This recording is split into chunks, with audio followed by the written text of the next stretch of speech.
Welcome to the Art of Money Podcast with Art McPherson. And this is the Art of Money Podcast with Art McPherson and Luke McCarty, artofmoneyradio.com for more information on the McPherson Financial Group or to schedule that initial complimentary consultation. We appreciate you listening. Now, let's get to the show. Esther George, the outgoing president of the Kansas City Fed, believes another economic shock could push the country into a recession. Yet, she's in favor of keeping interest rates higher into 2024 to get inflation under control. I think the economy is vulnerable when you begin to be in a rising rate environment. And we see a global outlook that poses certain risk to the U.S. as we look at that. I understand in a rising rate environment why people are very attuned to this issue of demand coming down. But we continue to see a very tight labor market. We continue to see persistence around inflation that I think is going to require our attention. Art McPherson, Luke McCarty, you hear these outlooks. What are you telling your clients and what's your take? I tend to agree with her. I don't think there's a reason right now for the Fed to, cut rates. There is a potential for the Fed to pause and see what they did last year, see how that plays out. But right now, she's right. The labor market is really strong. Unemployment went down last month, and so we'll see how the unemployment factors into it. But when unemployment is historically low, you can go across the street is what I call it, and get a 15-20% raise, right? If there's a lot of job openings, you're not going to get that raise. So there's still some pressures on increasing wages, which is going to have a lasting effect on inflation, which is their main goal. And I don't know her specifically, but in 2005, I applied for an internship at the Kansas City Federal Reserve, and they did not get back with me. But had I been there now, hopefully some of the tools in the shed would have said, we're going to have inflation if we print $4 trillion. Everything would have been under control had they just returned a phone call. Had they just returned a cover letter, an email, and a phone call from, 2005. Well, I'm glad they didn't because you're here now. I'm glad they didn't either. I'd be in a mess of bureaucracy and trying to hide behind printing money doesn't cause inflation agendas. So, Art McPherson, what's your take on that, keeping interest rates higher into 2024? Well, the Fed's guidance has changed a little bit. So by the end of last year, they had basically kind of said we're at the peak of raising. They've changed that a little bit this year. They said they may raise up to 5.1. The market doesn't anticipate that. The market sees another 25 basis points in the transactions for this year. But pretty much the guidance from the Fed or the market, everybody has them kind of raising a quarter, maybe 75 basis points, and then being steady throughout the rest of the year. So I think most likely we're not going to see any cuts until 2024.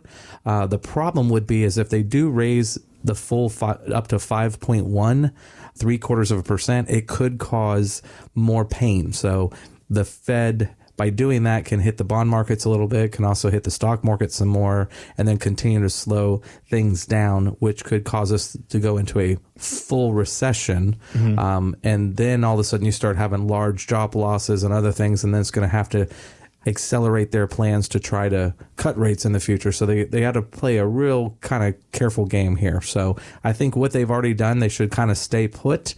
I think we're already seeing signs, but who knows what the Fed will do. They always have changes to their guidance, but I would hope to see them just kind of pause for a while and not raise rates. So Luke McCarty, we're a couple of weeks into the new year, and we know the biggest question you always get from new clients is, will I have enough money in retirement? But into the new year, are people talking to you about a possible recession? Is it the interest rates, inflation? What's on the community's mind? Yeah, people are asking a ton of questions. It seems like the consumer in general is really nervous, really scared, right? Depending what news channel you watch, you're scared of something. We have the Russia-Ukraine situation. There's always the talk of, or most recently, China, Taiwan. Then you have the Fed. Then you have all these inverted yield curves from last year. You have a president who's not very popular. You have a lot of different changes to the political scene, and it feels like it's just very heightened right now. So a lot of people are concerned, and some of the things we put into place in their portfolios have helped protect them during these times and will continue to protect them, as well as, as of recent, right, cash and safe assets are paying more than they have in the last probably 10 to 15 years. So there are places to hide if you are one of those scared people. There's no need to be scared. As Luke just said, he has in place ways to protect your assets. Take advantage of that from the team at the McPherson Financial Group. 321-425-8550. Let's protect your assets and even build retirement income. It's that complimentary income plan from Art McPherson. Going to sit down with you, customize a plan, or make adjustments as needed. And if you have that $500,000 saved for retirement, that initial consultation, no cost, no obligation to you. 321-425-8550. And Art McPherson and Luke McCarty, I saw an article that talked about an upcoming recession, but it could be a rich-cession. That's how the Wall Street Journal describes a recession that could affect higher earners more than those in blue-collar industries. I mean, doesn't everybody get hit by a recession and not a rich-cession? I think they're probably talking about borrowing costs. So when you go to borrow for big-ticket type items, and you're trying to borrow to build a plant or equipment, I think that's what they're meaning. Rates being much, much higher than they were a year ago for cost of lending, big project type lending. It gets kind of shared throughout that curve, because if you want to do a $20 million project or a $100 million project now, instead of it being around 3% to do a project like that, you're talking 6-7%. I have a client where I was just talking to this week, and he's trying to do kind of a small scale project, but for him it's a huge project. It's about a $4 million loan, and his borrowing costs on a $4 million loan are up about 100% from last year. So those kind of items, and he's in the construction business, and he's going to be building about 16 different homes. But to get the whole development done, he needs about a $4 million loan to start the project or get it to the point where he can sell each unit. But that has a big change to the bottom line, So those are the type of things I think that are playing out. So when you hear rich-cession, it's not just the top 1%. It's about people who need to borrow as well. It's capital, right? So the cost of capital. We've seen some projects. One of the things that Luke and I do a lot of times is we look for bond alternatives. Well, we were doing some preferred stocks, and we were doing all kinds of different programs that would use debt as a leveraging tool. A lot of those programs ended last year on us because of the cost of borrowing. So as borrowing increases in cost, it makes things that worked not work as well, or you got to redo your pricing sheet because it's now gotten a lot more expensive. Just as a practical example, not a big project. We're talking millions or hundreds of millions of dollars on these big projects, but something simple as buying a home. Last year I was running the numbers for a couple. They were trying to buy a $500,000 home, and they put their 20% down, and they did their escrow for insurance and all that. It was about $2,800 a month. By the time they were ready to move, which was July of last year, that payment had jumped up to $4,400 a month. And it was strictly the cost of interest, because it went from 3.5% in December to about 6.5% in July. And that's the importance of having a plan. Let the team in the McPherson Financial Group, let them customize a plan to fit your needs. No cost, no obligation to you.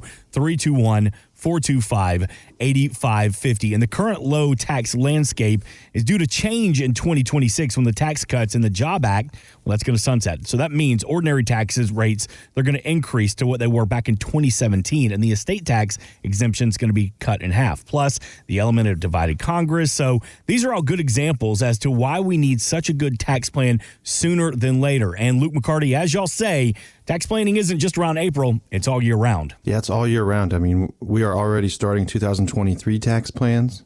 When we meet with new potential clients and have conversations, we ask them about their personal tax plan and how it may make more sense to pay more taxes or at least have more taxable income now through 2026. With a divided government, it essentially means they're not going to get tax reform done. They're not going to probably get much done because, Republicans are going to do this and, the Senate's going to do that and Biden's going to do what he does. And so there's not a lot that's probably going to change when it comes to a big tax reform. So this, instills more in our mind that, hey, we have a window of the Trump tax cuts through 2026, and we need to take advantage of those. And every situation is unique. Every client, is unique in their situations, from their age to their standard deduction to their income to their expenses.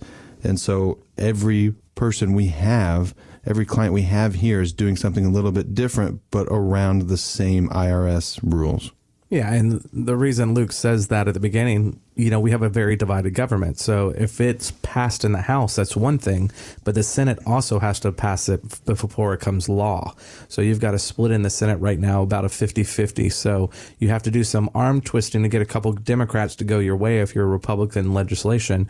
And I've never seen in the last, 15, 20 years, really any Democrats go towards the Republican side. So very unlikely, possible, but very unlikely in our current environment. But you're saying there's going to be fighting between Republicans and Democrats in Congress. What I'm saying is you're going to see the Republicans pass a lot in the House that it just sits there because it's not going to get passed in the Senate side. All right. Now, listen, we're a bunch of old married men right here. Cardi B. If I were to say Cardi B, could you name any of her songs? I know her name. You know her name. Luke, you seem like a big Cardi fan. Yes. There we go. We've got the millennial. He knows. There it is. He knows. She's a great. They're not radio friendly. No. Nor are the lyrics. No. Nor are they kid friendly. No. So that is not played in Luke's house. No. Is there a Kids Bop version of Cardi B? Listen. It's called radio version. No, but she has there's a Sing 2. There's Sing 1 and Sing 2, the kids musical where it's like cartoon. They have Cardi B songs in there and it's pretty funny. No way. Yeah, one of the. But it's definitely. It's not. Yeah, I mean, it's not the G-rated. Dirty, it's not the dirty version. It's an R-rated kids cartoon. Yes. So Cardi B's branching out. She's now the voice of a cartoon. So she's a Grammy-winning rapper whose net worth is $62 million. And I'll give her credit.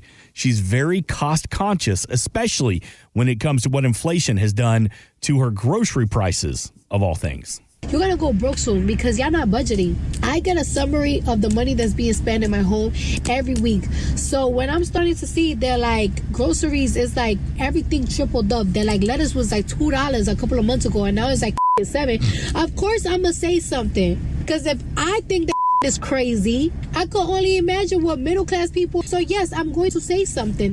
So full disclosure, that clip was 22 seconds, originally about 45. We had to cut out a lot of the language.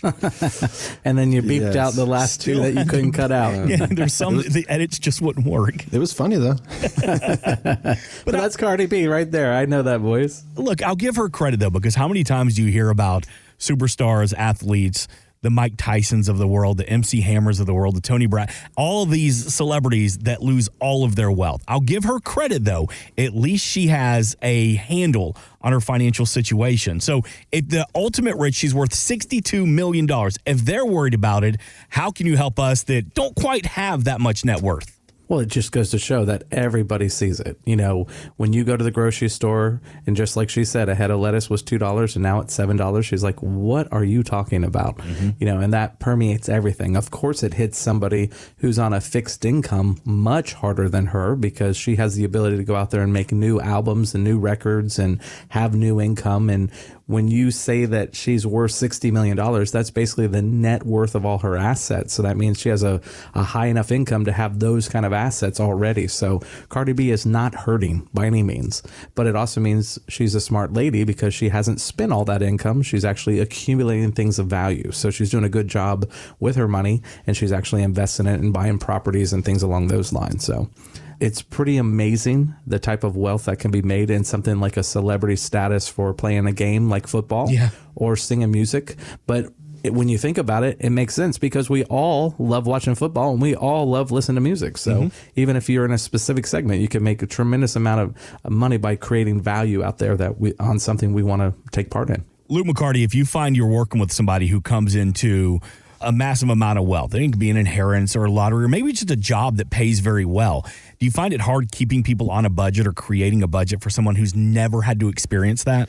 It is. And so a lot of times what we do is if something like that happens to you, or you win a sum of money or you come onto an inheritance or just new cash flow, right? We always kind of say, hey, we are human too, right? Art and I are human, right? You should take some of this money and do something fun with it, or else you're going to do something fun with all of it. So you kind of take that initial lump sum and, do something with a little bit of it, but then create a plan for the rest. And, for most of us, when it comes down to, a sum of money or an increase in wages, right? If you get a 3 or 4% increase in your W-2, right? Take 1 or 2% for yourself and the other 1 or 2 go back into the 401k. So you just have to have a plan that's attainable here sitting here, if you come into our office and Art and I say, hey, you need to save every penny you own, well, you're not going to come back. That's not fun. That's not life. That's not living. So it is very interesting to revert back to Cardi B, who's worth $60 million and complaining about lettuce, as I complain about milk. And what's the new recent craze is eggs. Yeah. Right? Eggs are getting crazy. But I still do, Walmart delivery, delivers groceries, $100 a year, no delivery fee. So I don't have to go to the grocery stores, but it just shows up, but it's still expensive. Funny story about chickens. So literally, Luke and I are having our weekly meeting on our portfolio management, and literally my wife comes in talking about free range chickens, and he looks at me after she leaves. He goes, "You're not going to let Julie have chickens in your backyard, are you?" I said, "Heck no." That's another hour of my life gone, plus another 5 animals that I have to take to a vet. And when they get out, the dogs are going to just destroy them. I go, no, I got 5 dogs in the house. I do not need chickens or a chicken coop in the backyard. No way. So when do the chickens get delivered, Art? No. They're on the way. No, Marcus. There's a new Tractor Supply right here by the office. Yeah. There is. I don't know when the chickens are there. Stop. But when they are, both of you, I'm going to be sending Julie a video of these cute little chickens. Think how much money you're going to save on eggs, Art McPherson. Goodness. Farm fresh eggs every morning for breakfast. And how much do I spend for the chicken coop? It doesn't. And how much do I spend on the chickens to get them all their It pays germs for out of itself. It pays for itself. It's just a 15-year break even. Thank you. And think about during the Super Bowl, those chicken wings that we can have. Farm fresh, straight out of your backyard. Chicken wings. It pays for itself, Art McPherson. What Julie wants, Julie gets. 321-425-8550. The importance of having that plan and putting a budget together. That's the team at the McPherson Financial Group. They want to help you create that income plan. No cost, no obligation to you. Again, 321-425-8550. And speaking of income, we've talked before how annuities offer a steady stream of guaranteed income in retirement. But what about mortality credits? Now, it doesn't sound positive, but I want you to hear this clip from advisor Dana Anspach, who tells Morningstar. A mortality credit is simply pooling of your money with a lot of other people. And when we look at the large numbers, some of those people are going to live long and some aren't. And so that can allow you to get more income if you are one of the long-lived ones. And so when you look at the internal rate of return on an annuity, you can map that out over time, and the longer you live, the higher the internal rate of return that you would receive.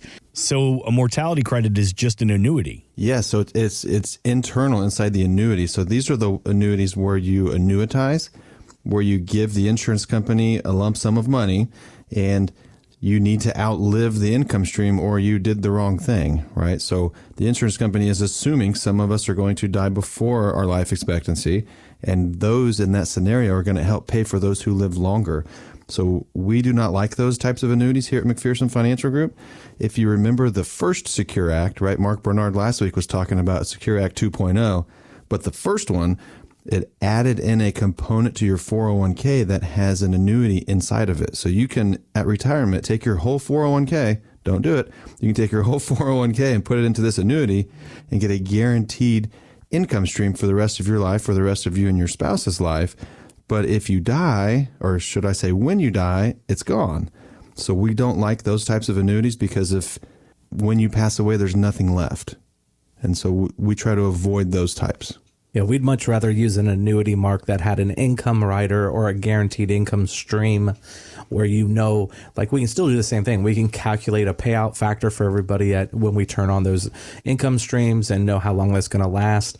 They're guaranteed for life, but anything that's left in the annuity itself goes to your kids and your grandkids. It's an inheritance legacy, so you can protect yourself from crazy market volatility or bad economic swings where that doesn't have any impact on your retirement income. But then you also have something going to your loved ones when you're no longer here. For an example of, Art was talking about kind of a product with a roll-up or guaranteed income. Right now what's really good in the market are products like that have the guarantee of the income stream. And so we're using one that has an 8% roll up. So every year you're guaranteed for your income rider to grow by 8%. And it has a really high payout, in your 60s and early 70s, where, for an example I did for a client last week, if you take $250,000 and put it into that, right, 8%, it's going to double in 9 years. So that makes your $250 now $500 when it comes from an income standpoint. And if you take that 500 and you multiply it by what their payout factor was, just under 7%, their guaranteed income of about $35,000 a year for the rest of their life. And if the original principal, which can still grow, right, while it's in accumulation mode, can still grow, if there's any remaining principal left after their life, so those mortality credits, so right, if you die with money left, your kids get it, or your spouse gets it, not the insurance company. Those are the types we like to use here. Guarantee a portion of your income, and if you don't spend it all or don't use it all, somebody else in your family or your charity or whomever is going to receive it. Thanks for listening. Want more from Art McPherson of McPherson Financial Group? Find us online at artofmoneyradio.com. We are an independent financial services firm helping individuals create retirement strategies using a variety of financial and insurance products to custom suit their needs and objectives. Securities offered through World Equity Group, Inc., member FINRA and SIPC, a registered investment advisor. Investment advisory services offered through ProStatus Group, LLC. McPherson Financial Group and ProStatus Group, LLC are separate entities and are not owned or controlled by World Equity Group, Inc. Exposure to ideas and financial vehicles discussed should not be considered investment advice or recommendation to buy or sell any financial vehicle. Past performance is not a guarantee of future results. Investments can fluctuate and when redeemed may be worth more or less than when originally invested. Investment financial professionals are not licensed in all 50 states. Art McPherson is not affiliated with nor endorsed by the Social Security Administration or any other government agency and does not provide legal or tax advice. Please consult with your attorney, accountant, and or tax advisor for advice concerning your particular circumstances. Annuity guarantees rely solely on the financial strength and claims paying ability of the issuing insurance company. By contacting us, you may be provided with information about insurance and annuity products offered through Arthur McPherson. Florida Insurance License number A174725. Today's show has been a work of art.